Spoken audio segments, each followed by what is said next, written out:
This week on Outdoor Oklahoma, we learn tips to help keep you safe this summer by identifying Oklahoma's venomous snakes from a safe distance. Then it's back to our outdoor kitchen for another great Dutch oven recipe, right now on Outdoor Oklahoma.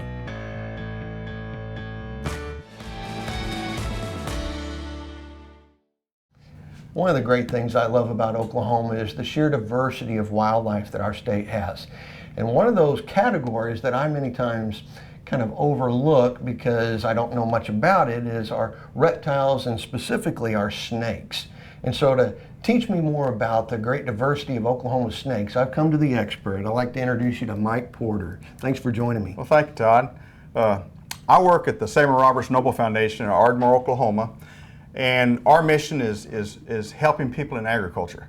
And they realized several years back that part of agriculture is the natural environment that agriculture works and lives in. And so that's where my role comes in. I help farmers and ranchers try to understand more about their wildlife and fisheries populations, their native plant ecology and stuff like that. That's where I work. So. Well, that's great. And I know that you've been on the road doing a lot of programs lately, and you've got a lot of specimens of snakes. So we caught you at just the right time. Yeah, I start collecting snakes usually about April 15th each year, and I try to schedule all my snake presentations between April 25th and May 25th. And that way I can minimize the amount of time I spend cleaning and taking care of them, then I let them all go. That's great. I'm going to let them all go tomorrow, in fact. So, well, good. Okay, Perfect timing. You know, there's a lot of myths, I guess you could say, about specifically venomous snakes and snakes in general. And I'm sure that you encounter that when you're talking to landowners. And one of those that I tend to think of is I hear people that say that, all snakes are bad. And I'm sure you've got issue with that. Yeah, I do. I mean, I consider all snakes good. Quite the opposite, actually. And we have 46 species of snakes in Oklahoma, and only 7 of them are venomous. And so the preponderance of snakes we encounter are non-venomous. They're part of the native ecology.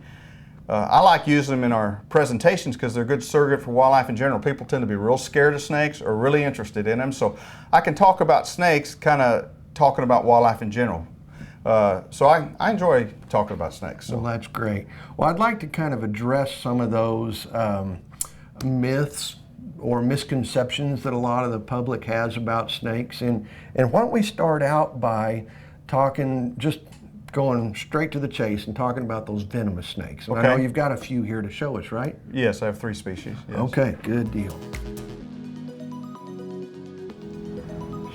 Okay, that was a little bit of a workout getting all that set up. But we've got some venomous snakes, and I'm going to make a point to say that because I have erroneously called these types of snakes poisonous in the past on shows, and that's completely wrong. If you really want to be critical, these are not poisonous, they're venomous. What's the difference? Well, I'm not sure I know the exact difference, but I call something venomous if it injects venom when it bites. Poisonous is generally something that you encounter through oral or dermal contact poison, like poison ivy or eating a poisonous mushroom or something like that. That's what I would consider poisonous. But the flesh of these is edible. Sure, but when it comes down to it, there's really not that very many venomous snakes in Oklahoma. There's not. Of our 46 species of snakes in Oklahoma, 7 are venomous. And when I give a program on snakes, I try to spend quite a bit of time on the venomous snakes so people learn to identify the venomous snakes so they realize by exclusion every other snake they encounter out there is not a threat to them. And it sounds like a lot to learn 7, but it's really not that many. If you learn a copperhead, a cottonmouth, and a rattlesnake, you now know all the venomous snakes in Oklahoma. So that's what I try to do. We have a live copperhead here, and there's a lot of characteristics that make all our venomous snakes belong to one family, the Viperidae. But all the characteristics of that family, like the pits and the fangs and the elliptical eyes, all those kind of characteristics, you have to get too close to the snake to see them to be as safe. So I try to teach people how to identify a venomous snake in Oklahoma from a distance. And again, this just applies to our Oklahoma snakes. But for example, we'll start with the copperhead, which are our most common venomous snake down here in south central Oklahoma. That banded pattern, the dark hourglass band on a lighter background, generally a gray or brownish or copperish color, that's a copperhead. You notice the dark band, light band, and the dark bands are hourglass shaped. Just memorize that pattern. It's the only snake in Oklahoma we have with that pattern. And you can see that 20 yards away, a safe distance. If you're looking for snake, we'll talk about safety maybe in a little while, but that's an easy snake to identify. All right, and when they're young, I didn't point this out, when a copperhead or a cottonmouth is young, the tip of their tail is yellowish green. That's just occurs till they shed the skin a few times. This one, the tip of the tail is already dark colored. Now, in the same genus with the copperhead is the cottonmouth, or some people call it water moccasin. But our western cottonmouth, that's probably our most difficult venomous snake to identify because its basic color pattern can vary. It can be brownish black, grayish black, reddish black. It can have a little of a banding pattern or whatever. But the characteristic that sticks out on it, on the side of its face, goes through the front of the nose, all the way through the eye, right along the top of the mouth to the back of the jaw is a black streak, just solid black, lined with a little bit of white underneath over the top of the jaw. On each side. On each side of the face. And you can see that if you're looking 15, 20 yards away. Sure. And so if you've got kind of an earth tone colored snake, basically, especially if it's near water, but cottonmouths can be away from water, and you see that black band on his face, that's a cottonmouth. They do have that white mouth where they get their name, but some of the non-venomous snakes also have white mouths, so I hate to use that. Of course, now if you know what a copperhead looks like, you know what a cottonmouth looks like, all 5 other species have rattles, unless they've been cut off. And if they've broken off, they have a squared off tail. And I have 2 species of rattlesnakes with us. We have the western diamondback, which is our largest snake in Oklahoma, both by length and weight. It has these interlocking diamonds on its back that are lined with white. It has the 2 white streaks on its face. Of course, a lot of people call it a coontail rattlesnake because it has the black and white bands on its tail right before the rattle. This is a relatively small adult. This one's about 3 foot long, but they can reach 7 feet. It's probably our most dangerous snake, not in terms of venom. It has plenty of toxic venom, but prairie rattler probably has a little bit more toxic venom, but just its disposition, it's a bad-tempered snake. It's large, has large amount of venom, long fangs. All that combined probably causes the largest number of dangerous bites. The other rattlesnake I have here is the timber rattlesnake. A lot of people around here call it the velvet tail. It has that black tail. There's 3 different color phases of the timber rattlesnake. This is the most common color phase that I see in Oklahoma. It's a gray-black ground with black bands and a black tail, and then you can see down its back a little bit of a rusty orange or reddish brown stripe going down the back of its back. It's a little different. Its venom is just about as toxic as the western diamondback, but its behavior is different. It tends to just lie there a lot of times when you walk near it. Won't necessarily rattle, won't necessarily strike, which is a nice thing. But it's just as venomous as the western diamondback, so you definitely want to treat it with respect. I have both a juvenile and then an adult. The other rattlesnakes we have include the western pygmy rattlesnake. I don't have one of those to show today. And then in the western part of the state, we also have the prairie rattlesnake and the western Massasauga. We don't have those here in south central Oklahoma. When a rattlesnake's born, one of the common myths is you can age them by the rattles. When a rattlesnake's born, they're born with 1 button, so they don't really rattle when they're born. And each time they shed their skin, they add another button or segment to the rattle. And the rattles are hollow, much like, and they're made of material like our fingernails, keratin, and they just grate against each other when they rattle. So there's nothing inside them, like a little No, bead there's or nothing something. inside them. They're just hollow. This western diamondback here has the original button it was born with and probably 3 or 4 additional rattles. I'm surprised it's as large as it is with no more rattles than it has. So that means it hadn't shed that many times in its life. Whereas this juvenile timber rattlesnake has the original button, so it can't rattle. And the other timber rattlesnake, the adult over there, has broken off its rattles. You don't see the original one.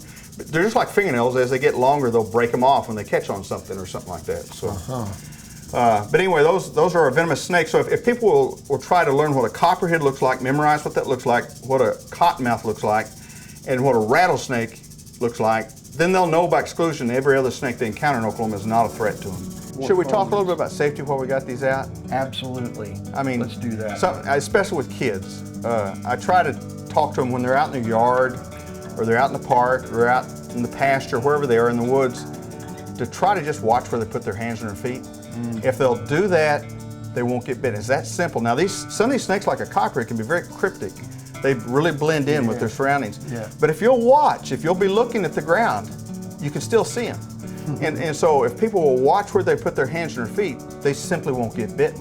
I mean, they should never stick their hands under a rock or stick it under a board or under a tarp or piece of tin or stick them in a hole or a hollow log or over a ledge where they can't see. If they do those things, they're just saying, bite me. You know, so they need to really watch where they put their hands on their feet. And when they go out at night in the growing season, April through November, they should always take a flashlight with us. Most of our pit vipers are primarily nocturnal in the warmer times of year. That's when they're hunting their prey and they're out moving a little bit more aggressively, so you want to use a light.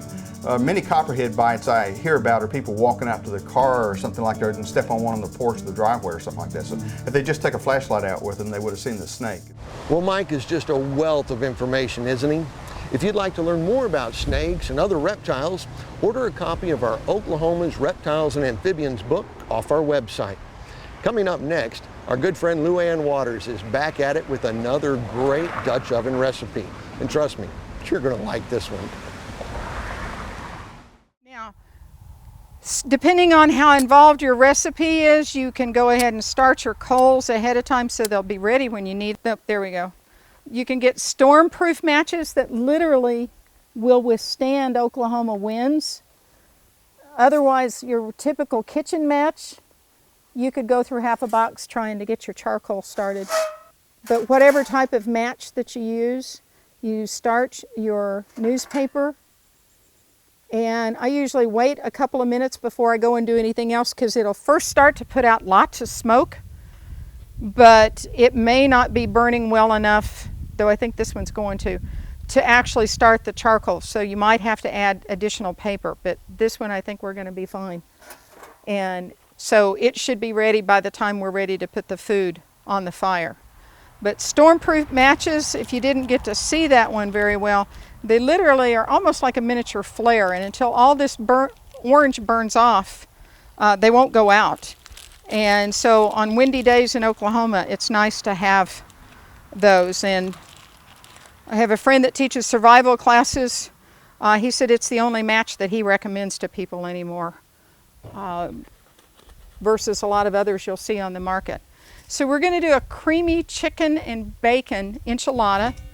There's all sorts of personalization you can do to this to whatever your favorite flavors are. I'm going to leave this one really basic, but you might want to add salsa or just even peppers. You can make this whatever you want it to be. But basically, you are going to use canned chicken, and especially if you're in a camping situation and you want to have chicken, the idea of having canned chicken, it reduces what you have to have refrigerated.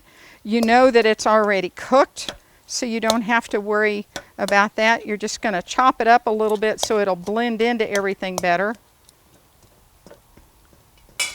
And we'll probably use about all of the yogurt that's in here. I find a lot of times I'll use yogurt instead of sour cream. Just again, tartness of flavor. You can either go for low-fat yogurts, and this one's particularly a Greek yogurt. Add that in, and then we have a block of softened cream cheese. Now, if you're in a camping situation and you think, okay, I don't have the microwave, so I can soften the cream cheese, put it in its foil packet, setting in the sun for a few minutes, and it does it itself. So even when you're outdoors. Otherwise, you'd want to keep it refrigerated in your ice chest. Now we've got the chicken, yogurt or sour cream, and cream cheese. And then I like to use the jars or packages of pre-cooked bacon, and it's real bacon. 3-ounce jar is about the equivalent of a half pound of raw bacon. And until these are opened, they don't have to be refrigerated. Now I do know that there's going to be a little package down in the bottom of this that helps absorb moisture. You want to make sure you pick that out. That kind of seasoning we don't need in the enchiladas. But add the bacon, and then you're just going to mix this all thoroughly so that it's blended so that each enchilada that you're going to fix has all this good stuff in it. Now you can, and I usually do, once I've got this thoroughly mixed, I'll actually go ahead and put some cheese in the enchiladas as well as we'll put some on top. Now I have become a big fan of parchment paper since a friend of mine showed it to me, and you can find it everywhere now. A few years ago, you almost had to order it from specialty baking stores, but now with the different food channels and cooking shows that are on everywhere, everybody's figured out, even small town grocers, to have parchment paper. available. Now it's different. It's not wax paper. It's not freezer paper. You'll like Reynolds does one, and it says parchment paper. It's oven safe and non-stick. The non-stick are the key words. You can tear this off, unless you'd be in a Dutch oven cooking competition, which a lot of people like to do. If you're just making this for your family, it doesn't have to be picture perfect as it is down in the oven. But if you want it to be, you can actually even buy packages of pre-cut parchment paper that's cut round so that it works in a Dutch oven. Now, since we've got a little bit of a breeze, I'm going to put the lid on so the paper doesn't go airborne until I get a couple of enchiladas mixed. Now I'm using corn tortillas. You could use flour, you could use yellow corn or white corn. And you just, however much filling that you want on there, and then can still get it rolled. And then you just start laying them in the oven. It's a little too much on that one.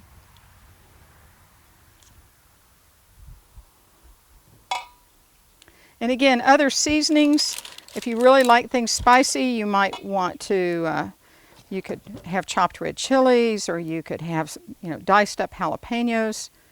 Again, personal preference taste, but this gives you the basic recipe to start with.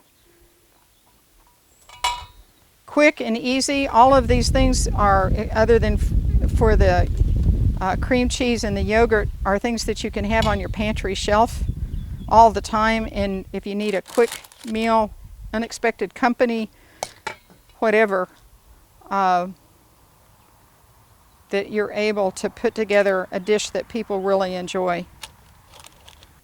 Now this would be something you could serve for breakfast, lunch, or dinner, late night snack, because it does come together so quickly. And then this, because the chicken is pre-cooked, this will all come together. Basically you're just heating it, and 30 minutes max, it'll be hot enough to serve to your guest. Okay, so we've got all of the enchiladas in. We're going to add more cheese on top.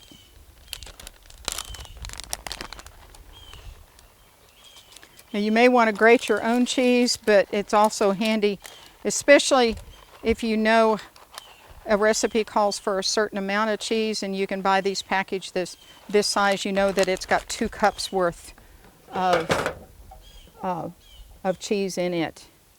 So now it doesn't hurt for some of the parchment paper to hang over the outer edge, though I did learn the hard way that if you leave too much hanging out on the edges, then anytime you open the lid, and if any ash has gotten on this parchment paper, then it can fall into the oven. And we don't necessarily need that much charcoal in our diets. So I'll go ahead and just tear edges, and then any else that's left, just fold it down into the oven a little bit. Now, older cookbooks, they'll tell you to line your oven with foil. That works as well, but foil can tear more readily when you're trying to serve. And so I like the fact that even if I get some of this mixed in with the food, which usually doesn't happen, it doesn't hurt when you bite down on it like it might for a piece of foil. So our coals have started. What I like to do, and rather than trying to take coals out of the chimney, I'll go ahead, and we're going to have a little bit of ash blowout from the newspaper, but it's not anything that is going to be hot enough to burn anything. Sometimes I can get it back in the pan. I'll count out how many coals I need on top. We've got a 10-inch oven, so we're going to cook at 350 degrees. So 2, 3, 4, 5, 6, 7, 8, 9, 10, 11. We squeeze a couple more in there. And again, usually by the time you've got them all the way around the outside edge, that's about what the number you're going to need, but it's always good still to count. So we have 13 on the lid, and we'll have 7 underneath. So once you've got those in place, we know all of these are burning because they've got gray on them, and then you set it over. Now sometimes you might have to spin your oven a little because the legs might be trying to set on a coal, and so you just, until you can feel it set firmly, and then look to see if you maybe need to scoot those coals slightly in under the edge of the oven all the way around so that the heat is getting to the oven. Look at your watch, or if you don't wear a watch anymore and you look on your phone, check your time. We've got a little bit of a breeze. This is going to need to cook about 30 minutes to be hot completely through. Now, enough of a breeze, still not a gale yet, but an inexpensive thing that you can use for a windscreen would buy some metal flashing. But if you've ever worked with that, you know it's very sharp on the edges. When I've covered all the edges with duct tape and then need to recover a couple of corners, but that protects it, or protects you from those sharp edges enough that then literally, another reason that the fire pans are handy, you can set this down inside the fire pan, and now you've got a windscreen. The wind can blow all at once, but it's going to go around the oven and not carry off the heat. 30 minutes, this will be thoroughly heated, cheese all nice and melted and looking pretty, and we'll have a dish ready to eat. So very simple, very quick, and again, one that you can adapt and add things to it as you would want to. So this has been cooking for a while. We're going to check and see how it's doing, if I need to make any adjustments in coals or not. So we can take the lid.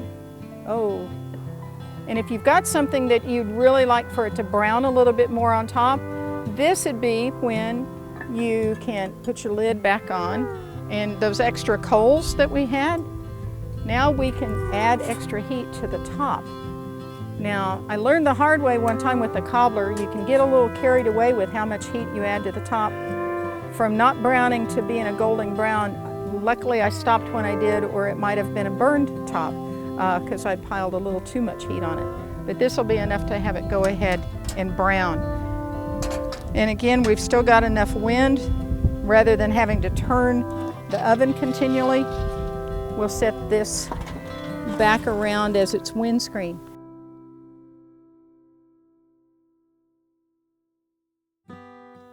Okay.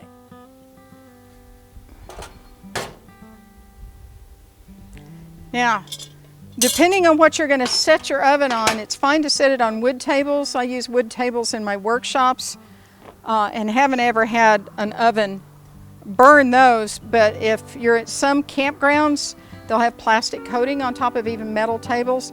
Put an old bath towel down to set your Dutch oven on so you don't run the risk of something melting. Or if you're cooking at home at this glass top table out here on the patio, you wouldn't want to set this hot, even though that might be tempered glass. I don't know that it's ready for that much temperature to be set on it. So now, just to give you an idea, I'd serve out of it just like this is, but if you want to see a view of why to line with parchment paper, I can actually lift this out, and then to see the inside of the oven. Now, once it would cool, I'd wash it with water, and since nothing leaked out of the parchment paper, a good washing and drying and then lightly re-greased to store it, that's about all this oven would need. A lot of times, though, with recipes that do have meat in them, I will use just a spot of soapy water, wash the ovens, then rinse very thoroughly to make sure that all the soap is out. But Dutch oven doesn't have to be intimidating. It's a fun way to cook.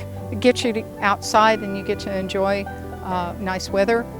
And if you only have one Dutch oven, or if you don't even have one but you're considering buying one, then ask all your friends. A lot of times you'll find other people also will have one Dutch oven, and have a Dutch oven gathering. Everybody brings a different dish, or you all get together and cook together even at the same time. So really is a potluck, but with a historic twist.